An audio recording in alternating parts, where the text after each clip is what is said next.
It's that time of year again. Good morning.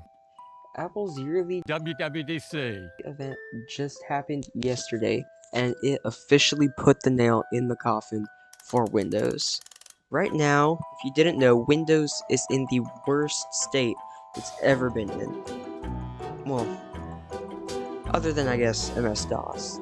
Microsoft are shoving AI literally everywhere we don't want, including the Notepad and Paint. They are it's super buggy and it just feels broken. That's been the general sentiment with software over the past few years, but Apple are finally trying to change that. The general sentiment this time has been around responsiveness and AI. Apple announced up to 30% faster app launches, including third-party apps, 80% faster AirDrop, 70% faster photos appearing in your library after you take them, and so many more improvements, such as 5 times faster browsing and file transfers on iPadOS to external hard drives. These changes are magnified even more on older devices, as for the first time, an advanced, revamped CPU scheduler is coming to every iPhone all the way back to the 11. So even the newer iPhones that have the advanced CPU scheduler are getting an updated version that makes it even faster.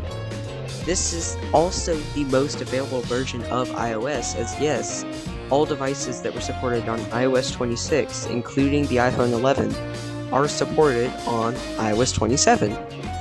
And I think that's great. iOS 26 was a terrible disaster of an update, and bringing all of those devices into iOS 27 so that they can at least be on a good stable version when they have end play is a really good choice by Apple. Apple also improved search system-wide. The indexer, the program which collects the information of your phone in a very organized way that the search functions in Mail, Calendar, Photos, or even the app search can use.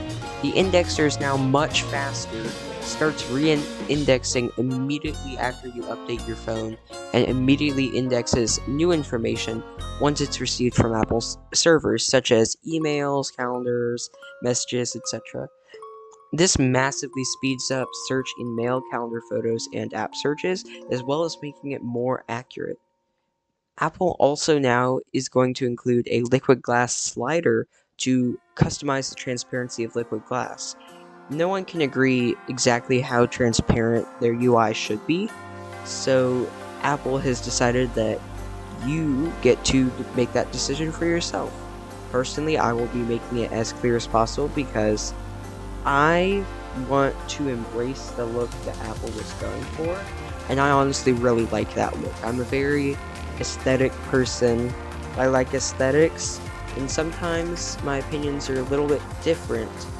But if you're going to set liquid glass to as little transparency as possible, you might as well just go into accessibility and turn on reduced transparency, which will just revert your phone from liquid glass to whatever the design system was before. There are also more updates that I just have to be able to talk about, such as the new Maps look, which I think looks great, and so many others. Apple also introduced some new additions to screen time, including more dynamic app limits depending on category and expert recommended time limits. Parents can also choose exactly which apps their children can use from the get-go. That means that parents don't have to constantly monitor what apps are on kids' phones.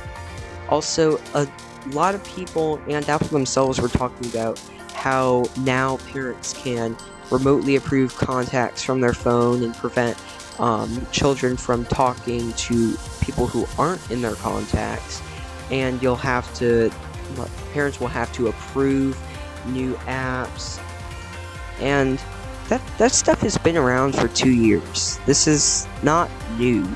Most of the parental controls that were showed off in this event or just to guide parents and developers on how to use the parental controls more effectively.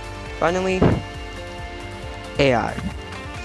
If you don't care about AI at all, or you genuinely hate it, you can skip to a timestamp on screen.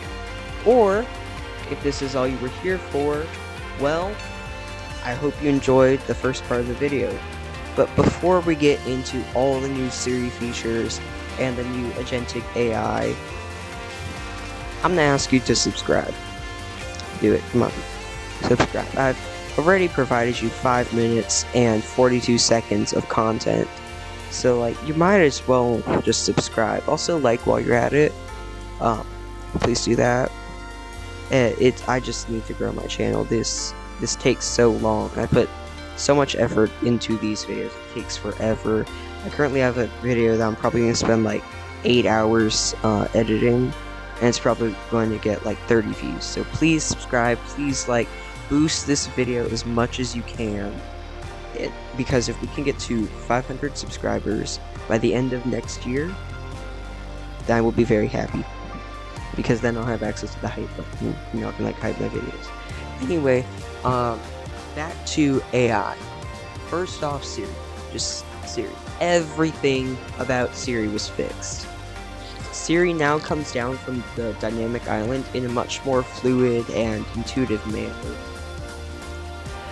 Siri is also able to answer any question you ask on device, or if it needs like real-world knowledge, then it can go to Apple's servers that can look up all that information, as they have much larger models on the servers, and then Apple's server models are able to answer all of your questions. And Siri will no longer just give you a list of web suggestions or hand off your question to ChatGPT. The ChatGPT integration wasn't talked about very much in the event, but I am not quite sure if there will still be ChatGPT integration, since Apple is being sued by OpenAI right now. I will have a video coming out on that soon after I finish up this WWDC stuff. Apple also now has a dedicated Siri app, which works more like the traditional AI chatbot.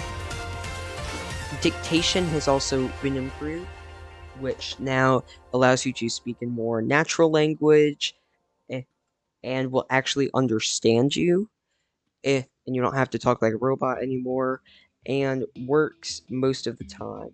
Apple have also integrated the equivalent of an AI agent onto your device. You can have Siri give you notifications about websites on Safari, complete actions within apps, generate texts in iMessage, Mail, and more. You can even have cross-app actions, just like originally promised back at WWDC26.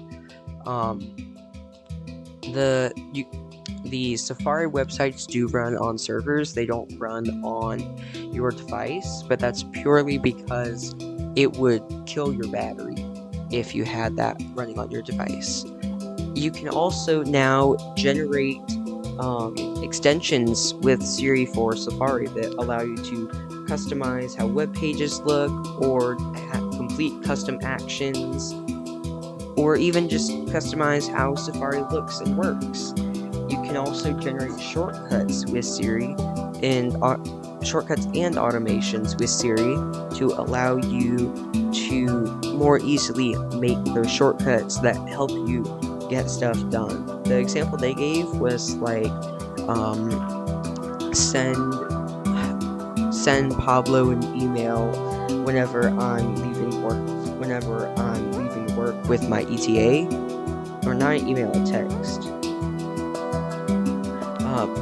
And that would be really useful, like especially for like a lot of people. Like I know, like there's some people that like will text like their wife or their husband whenever they're leaving work, and this just automates that, so it just removes that little bit of friction in their life, so you can just drive home instead of having to do that.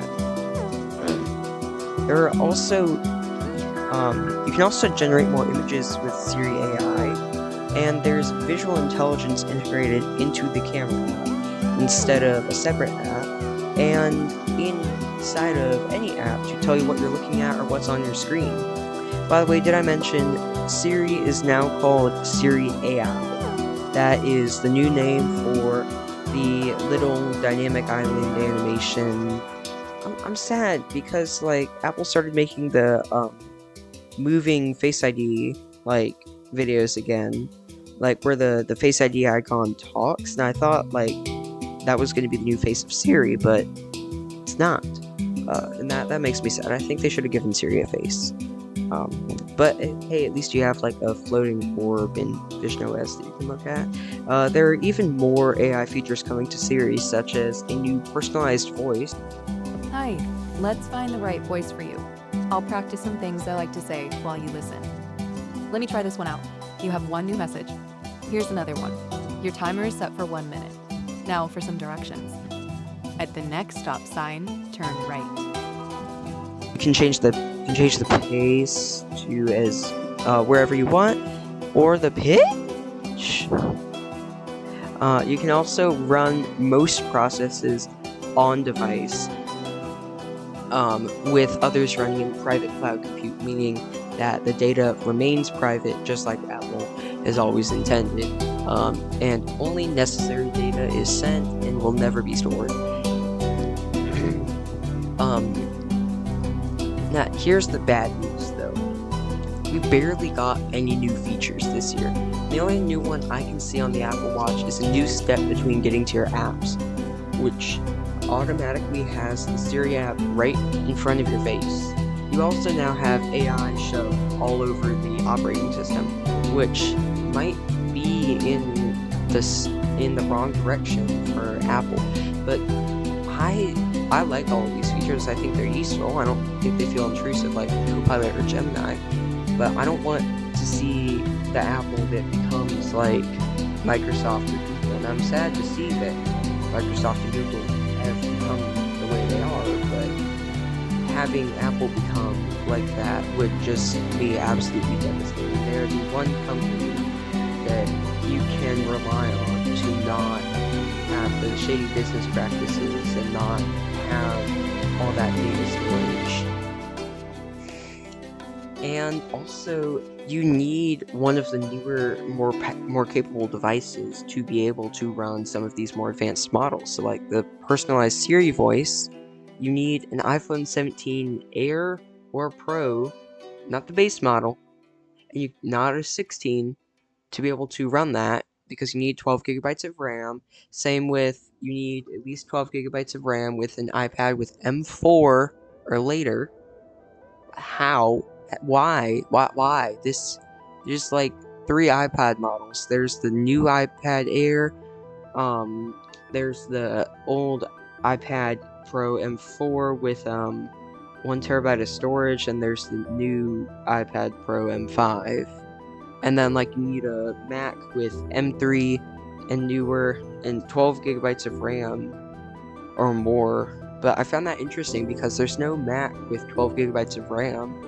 It's only 8, 16, 24, 32, and so on. So are they like making the Neo 2? I don't know, but if you have an 8 gigabyte Mac or it's before the M3 generation, then it will not work with these new with a lot of these new Apple Intelligence features. Like the improved Siri will still work as long as you have a M series Mac, but you won't be able to get like a bunch of the more advanced features. Anyway, I think this is one of the best years for software in Apple, and it's about to get even better with the new hardware in September and October. Anyway, keep looking for new features. I'll try out the new updates next month, which is July, whenever they come out to public beta, so I don't break my phone, because I actually kind of need my phone and I don't have a second phone. I'm too broke for that. And have a great rest of your day.